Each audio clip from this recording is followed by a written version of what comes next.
নমস্কার।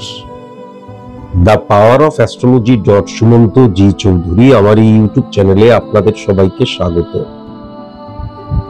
আমি এখন আলোচনা করব কুম্ভ রাশির জাতক জাতিকাদের নভেম্বরের শেষ 11টা দিন অর্থাৎ 20 তারিখ থেকে 30 তারিখ এই 11টা দিন কেমন যাবে, কি কি সাবধানতা অবলম্বন করা প্রয়োজন। আমার আজকের এই আলোচনাটা পরিপূর্ণভাবে সার্বিক মতে এবং জাস্ট একটা পূর্বাভাস দেবার জন্যই আমার কিন্তু এই আজকের এই অনুষ্ঠানটা। তার কারণ পশ্চিমবঙ্গে যদি খুব ভালো মতন লক্ষ্য করা যায় তাহলে কয়েক লক্ষ কুম্ভ রাশির জাতক জাতিকা আছেন, তাদের প্রত্যেকের date of birth, time of birth, place of birth আলাদা, জন্ম ছক আলাদা, স্পট ইমপ্লিমেন্টেশন ছক আলাদা, কালপুরুষ ছক আলাদা। সুতরাং আজকের এই আলোচনাটা সার্বিক মতে এবং জাস্ট একটা কি হতে চলেছে একটা পূর্বাভাস, এর বেশি কিন্তু কোনো কিছু নয়। আপনাদের যদি মনে হয় যে আপনারা আপনাদের একদম ডিটেলসটা জানতে চান তাহলে অবশ্যই কিন্তু কোনো সায়েন্টিফিক অ্যাস্ট্রোলজারের দ্বারস্থ হওয়া প্রয়োজন। মাথায় রাখার প্রয়োজন আছে অ্যাস্ট্রোলজি একটা খুব ক্রিটিক্যাল, ম্যাথমেটিক্যাল এবং সায়েন্টিফিক সাবজেক্ট। যে কোনো একটা সিচুয়েশনকে নিয়েও যখন আলোচনা করা হয় এবং তার সঠিক বর্ণনা করা হয় তখন তার পেছনে অনেক যুক্তি, অনেক অঙ্ক, অনেক ক্যালকুলেশন কিন্তু কাজ করে এবং প্রত্যেকটি প্ল্যানেটের ভাইব্রেশন কাজ করে। প্রবলেম যেটা হয়ে যাচ্ছে, আমাদের পশ্চিমবঙ্গে এটা অস্বীকার করে লাভ নেই, সবাই এখন অ্যাস্ট্রোলজার এবং সবাই কি করে ভিউজ বাড়াবার জন্য, মানুষকে টানবার জন্য সম্পূর্ণ ভুল ভাবে এই সাবজেক্টটাকে নিয়ে ছেলে খেলা করছে। এবং আপনারা লক্ষ্য করবেন যখন আপনারা চেম্বারে যাবেন তখন তারা, হ্যাঁ আপনার কি প্রশ্ন, আপনি কি জানতে এসেছেন, এবার যখনই আপনি আপনার প্রবলেমটা বললেন খরচ করতে পারবেন তাহলে আমি ঠিক করে দেব। অ্যাকচুয়ালি অ্যাস্ট্রোলজারের কাজ তো এটা নয়। আপনি যখন চেম্বারে যাচ্ছেন, অনলাইনে প্রেডিকশন করাচ্ছেন, তখন সর্বপ্রথম আপনার ছকের যে প্ল্যানেটরি অবস্থান, স্টারের অবস্থা পুরো ডিটেলিং করে দেওয়া প্রয়োজন। তার মধ্যে দিয়েই আপনার প্রশ্নের উত্তর আপনি পেয়ে যাবেন। আপনাকে নতুন করে জিজ্ঞাসা করার দরকার নেই কিন্তু। সুতরাং মানুষ, আর যদি আমি এই সোশ্যাল মিডিয়াতে দেখি তাহলে তখন বাচ্চা থেকে বুড়ো থেকে একদম কিচ্ছু জানি না তবুও বলে দিচ্ছে মঙ্গলের বৃহস্পতি কোথা থেকে, কোনো ভিডিও থেকে দেখে নিজের এবারে মন গড়া মতন বলছে। কাজেই এইগুলো না অ্যাস্ট্রোলজি নয়। কাজে আমরা আর মানুষ হচ্ছে কি, মানুষ একদিনে রেজাল্ট চায় আর মানুষ কোনো কিচ্ছু করব না। অথচ দেখুন তারা কিন্তু কৃষ্ণের পূজা করছে, সারাক্ষণ ধরে রাধে রাধে বলছে, কৃষ্ণ কৃষ্ণ বলছে। অথচ কৃষ্ণ স্বয়ং বলে গেছেন কিন্তু সৌকর্ম সা নিন্দতি স্বপ্রভেদ সুচিতা ত্যাজ্যতি প্রাণ পাপিস্তা প্রণ পিকৌনি স্বাদৌরিব্য সুচিত সৌভাং সর্বা। আবার খুব ভালো মতন যদি দেখা যায় তাহলে লেজেন্ডরা বলে গেছে success is the maximum utilization of ability that you have. যে সফলতাটা চাইছি তার জন্য আমি নিজেকে উপযুক্ত করব না, উপযুক্ত তো করতে হবে, কর্মের মধ্যে দিয়ে উপযুক্ত করতে হবে। সাসপেন্স অ্যাকাউন্টে আমি রেখে দিয়েছি যে আমাদের ভাগ্য, কিছু না হলেই ভাগ্যে নেই, আমার ভাগ্যে নেই তাই জন্যই। সেটা তো পুরোপুরি আমরা আমাদের অকর্মণ্যতাকে ঢাকার জন্যই এই অ্যাকাউন্টটা তৈরি করেছি, এই ভাগ্যটা তৈরি করেছি, তাই না? এগুলো ভাবার প্রয়োজন আছে। আমি এখন বললাম, এবার আমি কি, স্যার বললেন অর্থনৈতিক অবস্থা দারুণ, বাস তাহলে আমার অর্থনৈতিক অবস্থা দারুণ, আমার অর্থনৈতিক অবস্থা দারুণ হয়ে যাবে, কখনো সম্ভব নয়। আমি আপনাদের কাছে জোরহাত করে রিকোয়েস্ট করছি, যারা চরম অশিক্ষিত, নির্বোধ, অপদার্থ এবং এই সাবজেক্টটাকে একটা মিরাকেল ম্যাজিক বা যেটা বলছেন সেটা অটোমেটিকলি আমার কাছে হয়ে অটোমেটিকলি আমার জীবনে চলে আসবে, যারা মনে করেন আমার এই চ্যানেলটি দেখবেন না, সাবস্ক্রাইব করার দরকার নেই, ভিউজের দরকার নেই। আবার কৃষ্ণের ভাষাতেই বলতে হচ্ছে, বৃত্ত দুর্বাত্তা তিনি কিন্তু এটা বলে গিয়েছিলেন এবং এটা একটা বিখ্যাত উক্তি, গাব্বাং স্তুতি মতে, বৃত্ত দুর্বাত্তাস্তি অত্যিন্ত্রায়ত্রত্তা প্রাপ্য প্রপিত্তা নৈরত্যং নৃতিনত্তা নৃত্যে ওরাত্তায় যাইয়ে তত কৃত্তা আনন্দ নিঃসত্তা ব্যতিরিতিয়াত্তা। ব্যক্তিকেন্দ্রিক মানুষ, সমাজ, রাষ্ট্র, দেশ সবকিছু পরিবর্তিত হয় কর্মের মধ্যে দিয়ে। আর বারবার ধরে বলা হচ্ছে, যেই সফলতাটা আমি চাইছি তার উপযুক্ত আমাকে হতে হবে। এটা জাস্ট একটা পূর্বাভাস মাত্র, এই আমার আজকের এই বিশ্লেষণ, তার বাইরে কিন্তু আর অন্য কোনো কিছু নয়। যদি ডিটেলিং করতে হয়, আমার কাছে আসতে হয়, তাহলে এই বিশ্লেষণের পরে আমি চেম্বার ডিটেলস দিয়ে দিচ্ছি, সেখানে যোগাযোগ করবেন।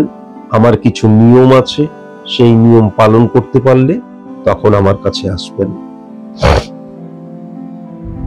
আমি কুম্ভ রাশির ক্ষেত্রে যেটা লক্ষ্য করতে পারছি, প্রথমেই কুম্ভ রাশি সাপেক্ষে স্পট ইমপ্লিমেন্টেশন ছক দ্বারা, লগ্ন ভাব দ্বারা কিন্তু ক্যালকুলেশন করব। অনেকেই ভাবতে পারেন ও কুম্ভ রাশি, তাহলে তো শনি, কুম্ভ রাশিটা তাহলে 1 নাম্বার ঘর, লগ্নের ঘর। তা কিন্তু নয়। কুম্ভ রাশির যে আলোচনাটা করব স্পট ইমপ্লিমেন্টেশন ছক, সেই স্পট ইমপ্লিমেন্টেশন ছকের লগ্ন ভাবটা কি এবং সেই লগ্ন ভাব দ্বারাই ক্যালকুলেশন করতে হয়, এটাই তো নিয়ম। 1 নম্বর ঘরে শুক্রের অবস্থান রয়েছে। শুক্র উচ্চস্থ হয়ে গেছে যখন 2 নভেম্বর, যখন এই শুক্র, এইটারই আমি আলোচনাও করেছিলাম, কন্যা রাশি থেকে তুলা রাশিতে পদার্পণ করলো। এবার 1 নম্বর ঘরে আবার রাহুর অবস্থান, 1 নম্বর ঘরে আবার বুধের অবস্থান, 1 নম্বর ঘরে আবার মঙ্গলের অবস্থান। তাহলে যেটা লক্ষ্য করা যাচ্ছে, প্রথমত মঙ্গল এবং শুক্রের অবস্থানটাকে যদি দেখা হয়, তাহলে ফাটকা রিলেটেড জায়গাটাকে আমরা বুঝি। মূলত ফাটকা রিলেটেড জায়গাটা আমরা প্রত্যেকটি প্ল্যানেট দ্বারা বা প্রত্যেকটি ভাব দ্বারাই বোঝা যায়, কিন্তু মূলত আমরা ফাটকা রিলেটেড জায়গাটাকে মঙ্গল এবং শুক্রের অবস্থানের মধ্যে দিয়ে বুঝি। তাহলে ফাটকা রিলেটেড জায়গাটা মানে কি? জুয়া, সাট্টা, লটারি, শুধু কি তাই? তা নয়। ফাটকা রিলেটেড জায়গাটা আমাদের মনের মধ্যে, মানসিকতার মধ্যে, আমাদের অনুভূতির মধ্যে, আমাদের কর্মের মধ্যে, আমাদের শরীরের মধ্যে, আমাদের চাহিদার মধ্যেও কিন্তু তৈরি হতে পারে। আমি যতটুকু দিচ্ছি তার চাইতে অনেক বেশি পাওয়ার ইচ্ছে যখন আমার তৈরি হচ্ছে, তখন আমার মনের মধ্যে ফাটকা রিলেটেড জায়গাটা সৃষ্টি হচ্ছে। এবার শুক্র এবং রাহুর অবস্থান যদি খুব ভালো মতন লক্ষ্য করা হয়, তাহলে কিন্তু শুক্র মানে কি? শুক্র মানে হচ্ছে লাক্সারিয়াস লাইফ লিড করা। আম্বানিজির লাক্সারিয়াস লাইফ লিড করা আর স্যার সুমন্তজি চৌধুরীর মতন সাধারণ নিম্ন মধ্যবিত্ত মানুষের লাক্সারিয়াস লাইফ লিড করাটা এক নয়। সুতরাং আমাদের ক্ষেত্রে লাক্সারিয়াস লাইফ লিড করা মানে আমরা যে সিচুয়েশনের মধ্যে আছি সেখান থেকে ওভারকাম করা, তাই তো? আবার যদি খুব ভালো মতন লক্ষ্য করা যায়, শুক্রের সাথে রাহু যখন কানেক্ট হয়ে যায়, তখন আমাদের চাহিদাটা বাড়িয়ে দেয়।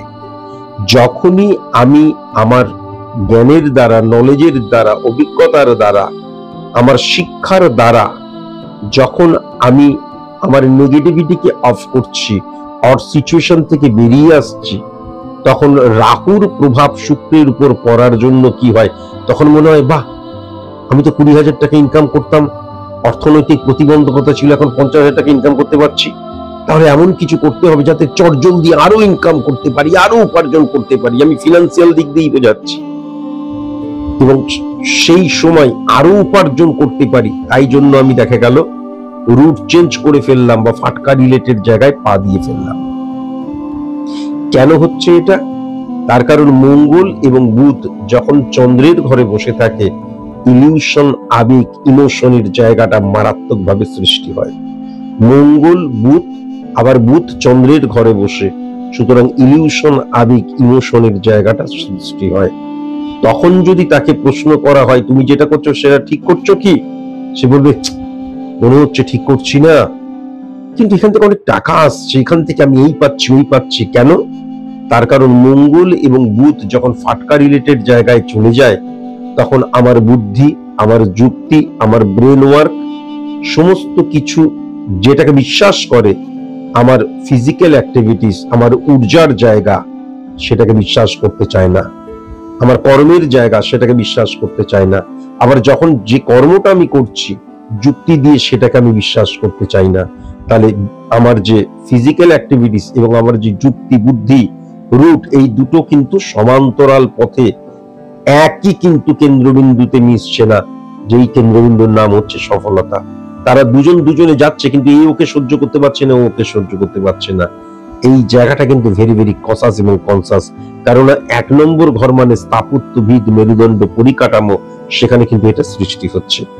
2 নম্বর ঘরটা যদি লক্ষ্য করা যায় রবির ঘর, সেই রবি কিন্তু বুধের ঘরে বসে থেকে বুধাদিত্য যোগ সৃষ্টি করছে, টেরিফিক। কিন্তু আবার বলছি, এই উপার্জনটা লিগেল উপার্জন হবে, ইললিগেল উপার্জন হবে, সৎ অসৎ উভয় মিলেই হবে, এবং একাধিক সোর্স অফ ইনকামের জায়গাটাও কিন্তু লক্ষ্য করা যাচ্ছে। 3 নম্বর ঘরটা যদি দেখা যায় বুধের ঘর, আমি আগেই যেটা বললাম, মানসিকতা, মনোভাবের জায়গায় ইলিউশন, আবেগ, ইমোশনের জায়গাটা মারাত্মকভাবে লক্ষ্য করা যাচ্ছে। 4 নম্বর ঘরে শনি উচ্চস্থ হয়ে রয়েছে। 4 নম্বর ঘর মানে কি জীবনের আনন্দ, সুতরাং আনন্দ কিন্তু আমি পাবো ফার্স্ট। দ্বিতীয় কি, আমি যে সফলতাটা চাইছি তার জন্য কি আমি উপযুক্ত?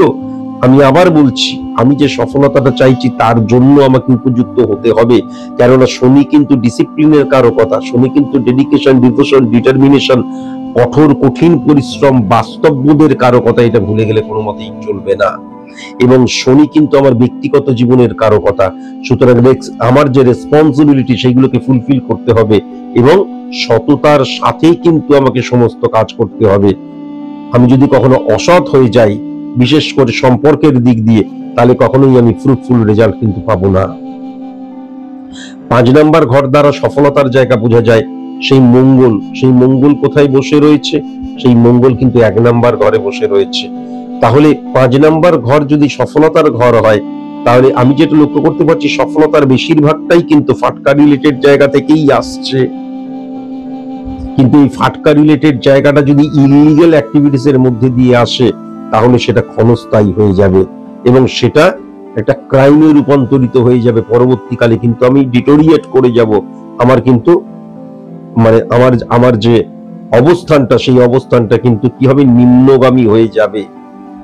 6 নম্বর ঘরটা যদি দেখা যায় বৃহস্পতির ঘরে বৃহস্পতি, তাহলে আমি যেটা দেখতে পাচ্ছি কুম্ভ রাশির জাতক জাতিকাদের ক্ষেত্রে 6 নম্বর ঘর দ্বারা 1-6-10 কানেকশন সার্ভিস ক্ষেত্রকে বোঝা যায়। সার্ভিস ক্ষেত্রের জায়গাটা টেরিফিক হয়ে রয়েছে। আবার যদি খুব ভালো মতন দেখা যায় যে 6, 7, 8, 9, আবার 9 নম্বর ঘরের অধিপতি গ্রহ বৃহস্পতি, তাহলে যেটা লক্ষ্য করা যাচ্ছে লাক ফ্যাক্টর কিন্তু একটা কাজ করবে। যেটা লক্ষ্য করা যাচ্ছে, আমি যদি সার্ভিস হোল্ডার হই, তাহলে আমার যে অবস্থান তার উন্নতি হতে পারে, সেখানে স্যাটিসফাই হতে পারি। আবার যদি খুব ভালো মতন দেখা যায়, তাহলে রোগ মুক্তির জায়গা লক্ষ্য করা যাচ্ছে যদি সঠিক মতন চিকিৎসা করি। শত্রু নিধনের জায়গা লক্ষ্য করা যাচ্ছে। যেমন আমি অনেক ঋণ করে ফেলেছি, তাহলে অবশ্যই কিন্তু আমি যদি চাই সেই ঋণটা আস্তে আস্তে আস্তে আস্তে পরিশোধ করতে পারি। 7 নম্বর ঘর যদি দেখা যায়, 7 নম্বর ঘরে কেতু বসে রয়েছে। শনি কোথায় বসে রয়েছে? উচ্চস্থ হয়ে বসে রয়েছে। তাহলে কেতু কি ছায়া প্ল্যানেট, ক্যালকুলেটিভ প্ল্যানেট, তার নিজস্ব কোনো পাওয়ার নেই। সে যখন পাওয়ারফুল কোনো গ্রহের আন্ডারে বসে থাকে তখন সে পাওয়ারফুল হয়ে যায়। তাহলে সে পাওয়ারফুল গ্রহের আন্ডারে বসে রয়েছে এবং পাওয়ারফুল হয়ে গেছে, এবং কেতু স্যাটিসফ্যাকশনের কারকতা।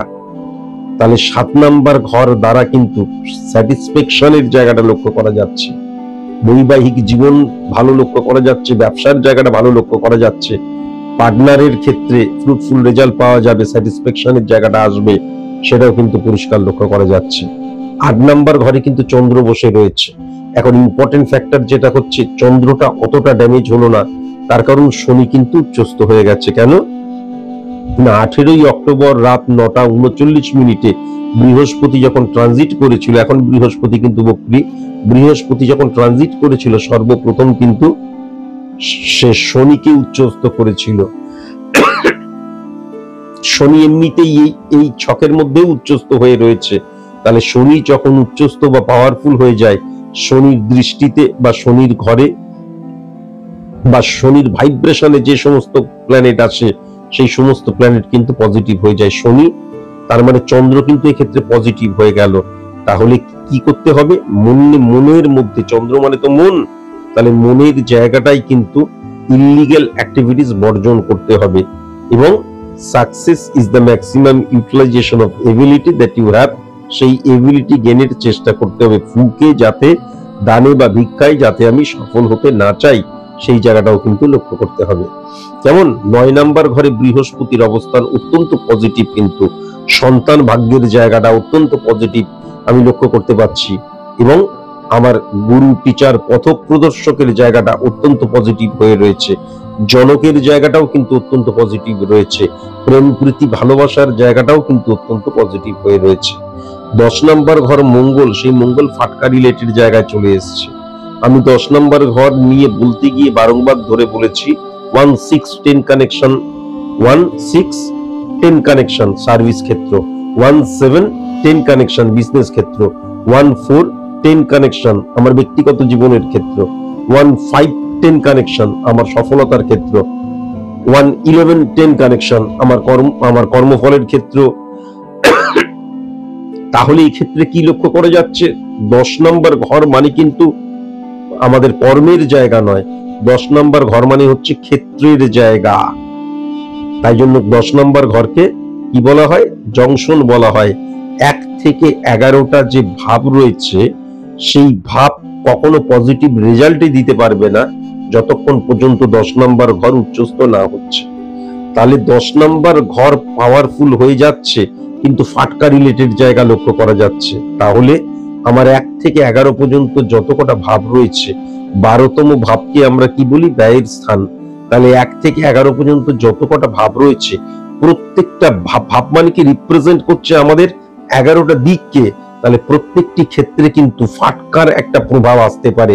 মানে আমি যতটুকু চাইছি তার অর্ধেকটাও কিন্তু দিচ্ছি না। রেসপন্সিবিলিটির দিক দিয়ে কিন্তু আমি পরিপূর্ণতা লাভ করছি না, পরিপূর্ণ একদম সার্বিক রেসপন্সিবিলিটির জায়গা লক্ষ্য করা যাচ্ছে না। ভেরি ভেরি কনসাস এবং কনসাস অবশ্যই হওয়া প্রয়োজন। তাহলে বারবার ধরে বলছি, যে সফলতাটা আমি চাইছি, 50% সফলতা চাইলে 300% উপযুক্ত হতে হয় আজকের দিনে দাঁড়িয়ে। আমি যদি 50% সফলতা চাই, 300% নিজেকে উপযুক্ত করে গড়ে তুলতে হয়, তবে 50% সফলতা পাওয়া যায়। আমি যদি 20% নিজেকে তৈরি করি এবং মনে করি 80% সফল হব, এটা জীবনে কোনোদিন সম্ভব নয়। কিন্তু এই মানসিকতার জায়গাটা অত্যন্ত পরিমাণে লক্ষ্য করা যাচ্ছে। তেমন 11th হাউসের অধিপতি গ্রহ কিন্তু আমি যেটা দেখতে পাচ্ছি 1 নম্বর ঘরে বসে রয়েছে। সুতরাং কর্মফলের জায়গাটা, এই প্রত্যেকটি ক্ষেত্রে কিন্তু ফাটকার প্রভাব লক্ষ্য করা যাচ্ছে। তবে 11th হাউসে যখন ফাটকার প্রভাব লক্ষ্য করা যায়, আমি যতটা না কর্ম করলাম রেজাল্টটা তার চাইতে বেশি পাই, এটা কিন্তু লক্ষ্য করা যায়। কিন্তু আমার বন্ধু ভাগ্য কখনো পজিটিভ হতে পারে না এবং আমি যে সফলতাটা পাচ্ছি সেটা কখনো ত্বরান্বিত করতে পারি না আরো বেটার সফলতার দিকে। এটাও কিন্তু মাথায় রাখার প্রয়োজন আছে।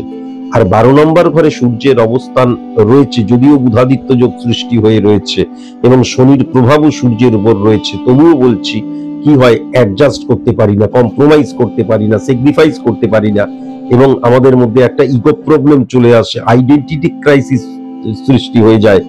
আমি যেটা চাইছি সবাই সেটাই চাইবে, আমি যেটা পছন্দ করি সবাই সেটা পছন্দ করবে এবং কোনো কিছু হলে আমার জন্য হয়েছে, এই আমিত্বের জয়গান। তাহলে এই ক্ষেত্রে কিন্তু এই জায়গাটাকে কন্ট্রোল করা ভীষণ প্রয়োজন এবং কোনোভাবে যেন আমি আমার জনককে, যার ঔরসজাত সন্তান আমি, তাকে কখনো যেন হার্ড না করি, কখনো যেন কষ্ট না দিই, তার কথা শুনে যেন চলি। কেননা 12 নম্বর ঘরে রবির অবস্থান কিন্তু কি করে? জনককে কষ্ট দেয়। আমি এমন কিছু করি যার ফলে আমার জনক কষ্ট পাচ্ছে। যদি কোনো কারণে জনক মারা গিয়ে থাকেন, মানে বাবার নেই এমন আমার মতন কেউ যদি থাকেন, তাহলে তাদের ক্ষেত্রে কিন্তু পিতৃতুল্য কেউ কষ্ট পাচ্ছেন, কেউ বা একাধিক পিতৃতুল্য কেউ কষ্ট পাচ্ছে, বা গুরু টিচার পথ প্রদর্শক কষ্ট পাচ্ছে, সেই জায়গাটাও লক্ষ্য করা যায়। সুতরাং একটু দেখে শুনে সঠিক মতন করে চলতে হবে।